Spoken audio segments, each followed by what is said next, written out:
자, 안녕하세요. 경제 읽어주는 남자 김광석입니다. 반갑습니다. 인사 부탁드립니다. 안녕하세요. 중앙대학교 김상윤입니다. 반갑습니다. 네. 메타 리치의 시대. 제가 이 책 잘 봤는데요. 이 내용에서도 정말 주옥 같은 얘기들이 많이 있어요. 전혀 우리가 경험하지 못했던 새로운 환경에 놓이게 될 것이기 때문에 결국 메타 리치의 시대라고 정의를 할 수 있는데 이 정의에 대해서는 여러분 1편을 좀 봐주시면 좋겠습니다. 혹시 안 보신 분들은. 그러면 이 메타 리치의 시대에 우리는 뭔가 투자 전략을 세워야 될 것 같은데 오늘 마침 이 자산관리사 느낌도 좀 나세요. 굉장히 이 저를 리치한 사람으로 만들어주실 아주 적임자처럼 딱 보이십니다. 한번 투자 전략 어떻게 해야 될지 한번 자 하나하나 받아 적어 보겠습니다. 한번 네. 첫 번째 어떤 걸 강조하시겠습니까? 제가 먼저 이제 좀 바닥을 좀 깐다 그래야 되나? 좀 네. 말씀을 먼저 드리고 시작하고 싶은 것은 네. 이 책에서도 분명히 제가 표현을 했지만은 네. 이 최근에 암호화폐라든지 혹은 가상 부동산, 특히나 또 가장 요즘 최근에 이슈가 되고 있는 NFT, 우리가 언론에서 이렇게 정말 대박을 맞이하고 그다음에 돈을 엄청나게 벌어들인 사람들 사례 뉴스들을 보면은 허탈감에 빠지시는 분들이 있어요. 네, 그러다 보니까 지금 많은 분들이 이 가상자산을 투자를 해야 될 것 같은데 뭔가 좀 위험한 것 같기도 하고 특히나 암호화폐가 그러하죠. 네. 그렇기 때문에 과연 지금 망설이시는 분들이 많아요. 근데 제가 이제 드리고 싶은 말씀은 이 투자를 무조건 적극적으로 지금 시작하셔야 됩니다. 우리 현실 세계에 있는 여러 자산들을 가상 세계 투자로 옮기셔야 됩니다를 주장하는 게 아닙니다. 제 책에서. 그런 게 아니군요. 네, 그게 아닙니다. 네. 이게 뭐냐 하면은 지난 이제 제가 가상 경제라고 하는 체제 지난 편에서 말씀드렸던 이 체제가 2010년대부터 시작된 것으로 저는 분석을 하고 있습니다. 네. 2009년에 우리 사토시 나카모토 교수의 블록체인이라는 네. 기술이 발표되면서 이런 다양한 가상화 아이템들, 가상 자산의 형태들이 나타나기 시작한 것이 바로 2010년대죠. 우리 딱 10년, 12년 딱 흘렀죠. 네. 이 12년 동안 우리 인류의 우리 산업에, 우리 시장에, 우리 투자 시장에 어떤 변화가 있는지를 담은 겁니다. 네. 그러니까 이게 무조건 지금 모든 자산을 끌어와서 투자하셔야 됩니다 얘기를 하는 게 아니라 지난 12년간의 상황 변화 그리고 여기서 자산을 축적하는 기회를 가져가는 사람들을 팩트를 한번 점검을 해보고 여러분들이 현실적으로 냉정하게 판단하셔서 지식을 쌓으시고 투자 의사결정을 하셔야 된다라는 것을 저는 1차적으로 강조를 드리고 싶고요. 물론 요 가상자산의 여러 영역들 중에 어느 영역은 조금 투자를 지금 이제 적극적으로 하시면은 좋을 거다. 어느 영역은 좀 리스키하다라는 것을 제가 분명히 또 구분을 해놨어요. 네, 그런 것들은 참고를 하시면 좋을 것 같습니다. 너무 좋습니다. 네. 결국 여기서 전달하고자 하는 메시지는 그런 것 같아요. 우리 알아야 된다라는 거죠. 변화를 알아야 된다. 맞습니다. 아니, 실장님 강조하시는. 네, 모르고 어떻게 투자를 합니까? 모르고 투자하는 건 그 투기죠. 맞습니다. 모르고 투자하면 투기예요. 알아야 된다는 거고 알아야 투자하든 말든 선택을 한다는 거죠. 네, 그런 관점에서 좀 알려주십시오. 자, 네. 그럼 투자 전략 네. 어떤 키워드들이 있는지 첫 번째.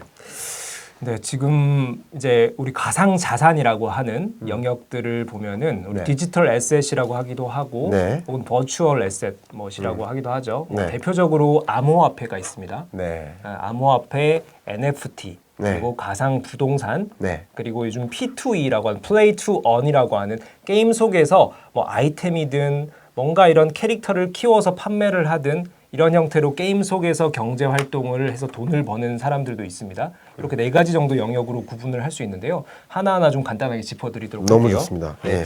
먼저 암호화폐 영역입니다. 네. 암호화폐는 사실 이제 이 지금 가상 자산 영역 중에 가장 빠르게 성장하고 있는 영역이죠. 네. 사실 암호화폐 시장이 어느 정도냐면요. 네.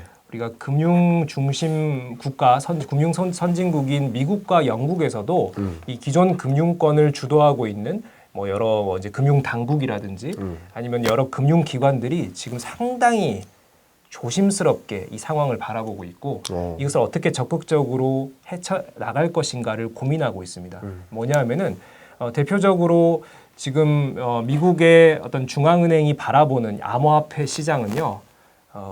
추후에 달러의 기축통화 지위까지도 박탈할 수 있다. 암호화폐가 가져갈 수 있다. 그렇죠. 암호화폐의 특성이 뭔가요? 우리 탈중앙화라고 하는 바로 이 중앙은행이 화폐의 어떤 발행 권한 그리고 여러 금융사의 인가권을 각 쥐고 있던 형태의 지난 100여 년간의 어떤 금융 시스템이 상당한 권력을 가지고 있었다라면은 이 암호화폐라고 하는 것이 비트코인 기반으로 해서 권력들을 분산화하는 거죠.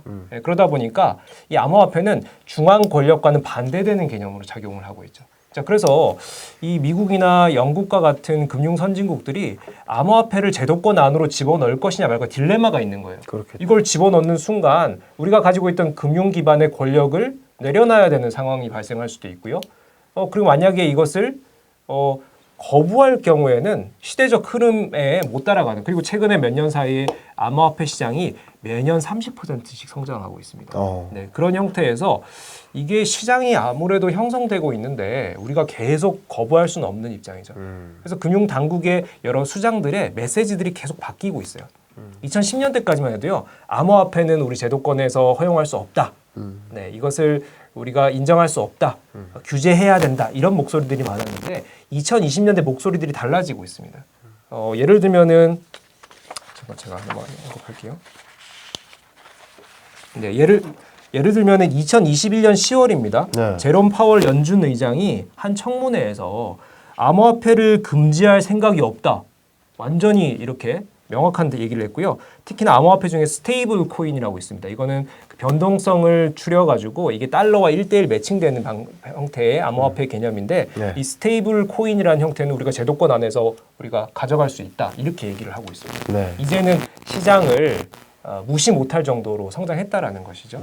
중국도 마찬가지예요. 중국이 2010년대 한번 관심 있으신 분들을 찾아보시면은 암호화폐 규제 정책을 거의 2년 주기로 발표를 했어요. 네. 규제 발표, 우리는 암호화폐 허용 못한다. 뭐 이렇게 채굴 중단하라, 막 이렇게 했는데 그 2년마다 비트코인이 출렁출렁했죠. 근데 최근 들어서는 이게 암호화폐 시장이 이미 공공연하게 형성되고 있다.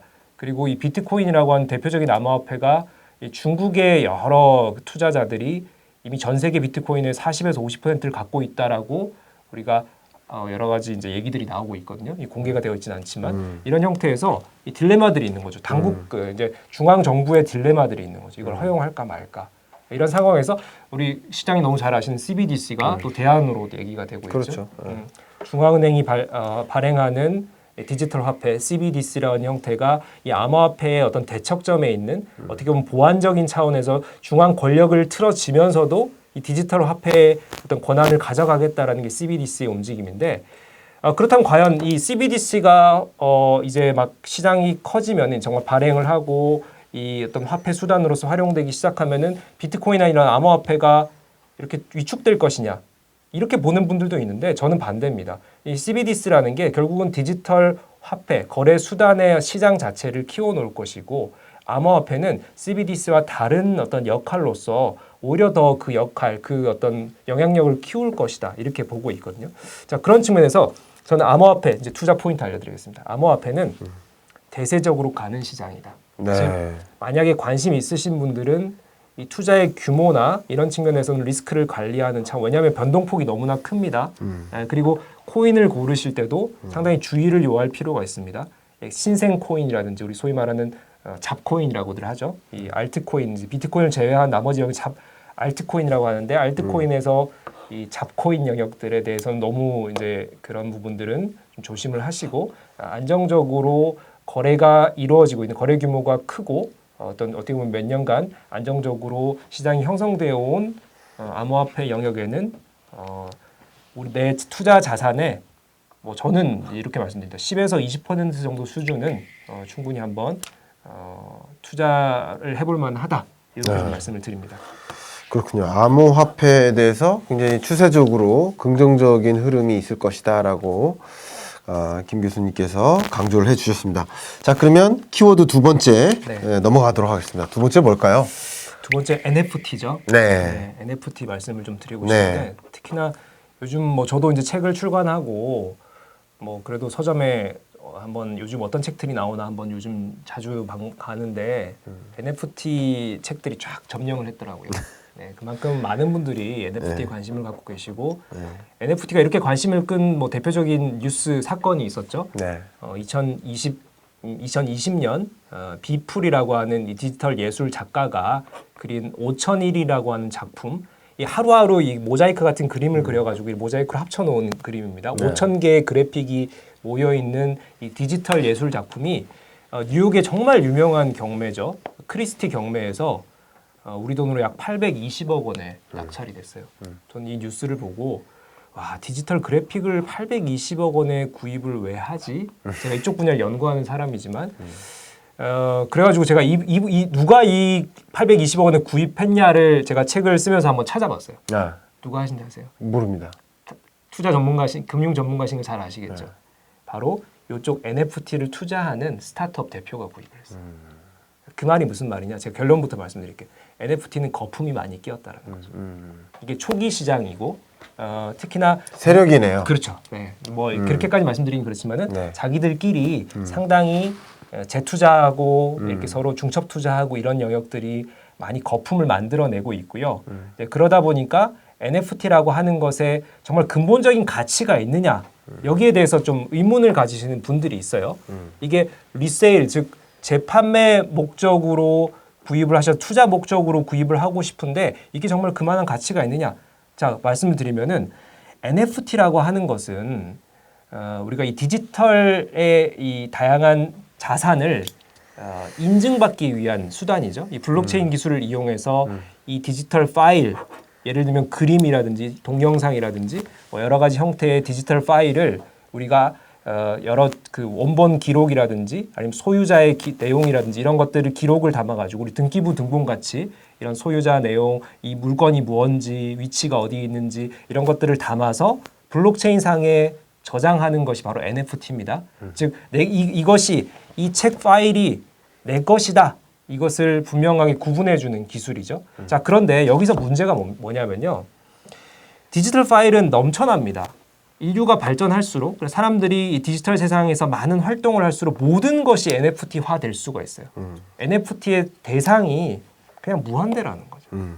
내가 오늘 아침에 누구랑 대화한 녹음한 파일을 NFT로 만들 수도 있고요. 내가 어제 축구를 보다가 골 넣는 장면을 찍은 영상도 NFT화 할 수 있는 거예요. 무한대라는 거죠.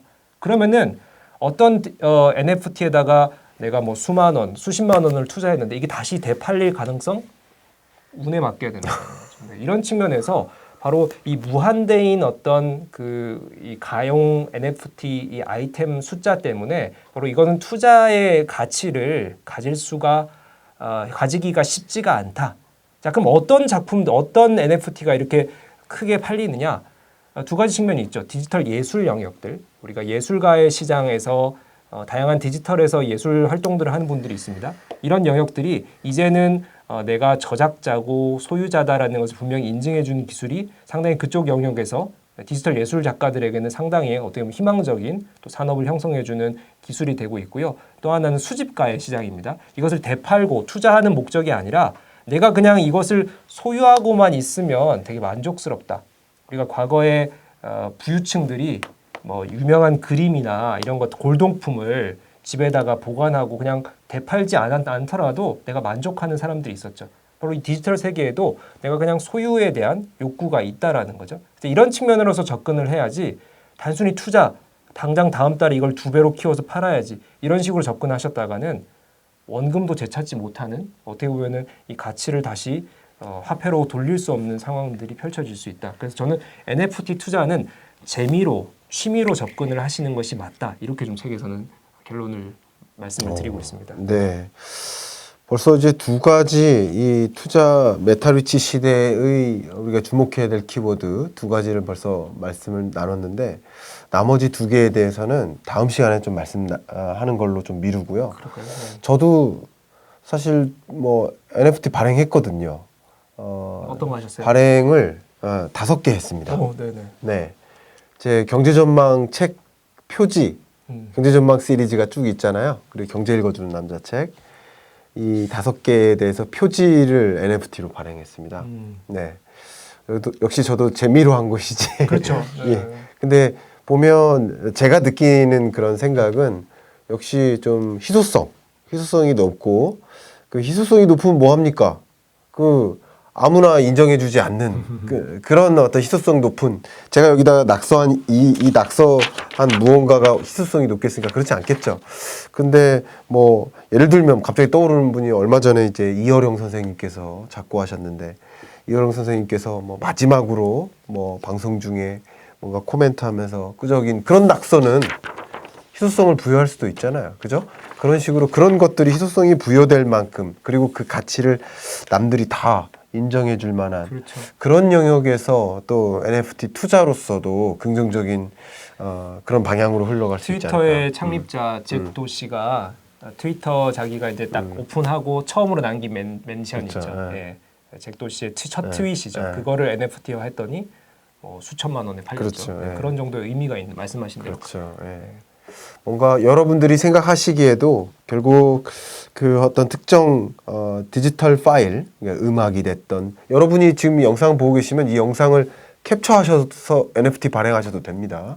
그런 디지털 파일들, 사진이나 영상이나 음악이나 이런 디지털 파일에 대해서 NFT를 발행할 수 있다는 거 여러분들도 한번 해보시기 바랍니다. 제가 제 경제 읽어주는 남자 TV에서 그 발행하는 방법에 대해서 아주 쉽게 설명을 해놨는데요.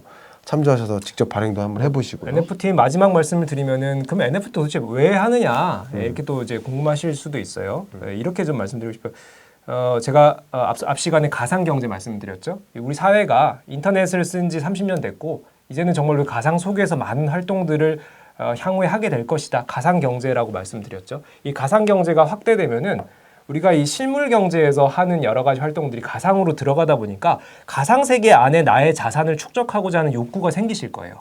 예를 들면 메타버스 공간에 여러분 집을 만드셔가지고 그 안에 내가 찍어놓은 사진이나 모나리자 그림을 실제 내가 진품을 가져다가 놓고 싶다. 그럼 NFT를 구매하셔서 거기다가 걸어두셔야 진품인 거죠.